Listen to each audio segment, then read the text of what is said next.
Alden Richards, inamin na ang naging pagpapakasal nila ni Maine Mendoza. Natuwa nga ang buong ADN sa balibalitang iyon. Napakarami kasi na lumabas na resibo na pagpapatungkol sa pagpapakasal ni Maine Mendoza at Alden Richards.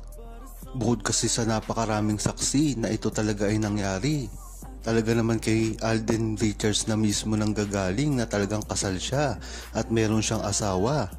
Ayon nga sa isang netizen, heto pa ang isang post na nagsasabi na kinasal talaga si Richard Polkerson Jr. at si Nico Mainday.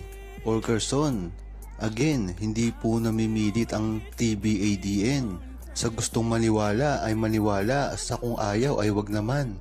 Ayon nga sa isang post ni Josepina, kaya nga po bago umalis si Rhea papuntang Canada, kinausap niya si Maine kung totoo na mag-asawa sila ni Alden. Umiyak sa tuwa si Rhea, maligaya siya sa pag-alis niya.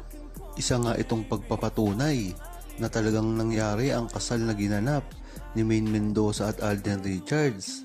Bukod pa dito ay sa napakaraming imbitasyon, maraming mga saksi na talagang nakakita.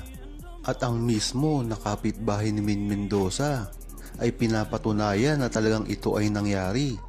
Kaya't sa mga bulag-bulagan pa na ayaw ito niwalaan ay wala kaming magagawa ng mga true-blooded ADN. Gaano ka man ito katotoo ay talagang hindi naman papaniwalaan ng mga naninira kay Maine Mendoza at Alden Richards, lalo na sa mga bashers ng mga Armain.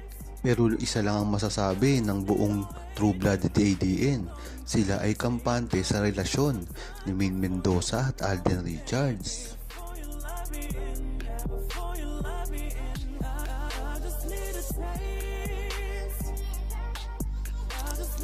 Huwag kalimutang mag-subscribe, comment at i-like ang video na ito.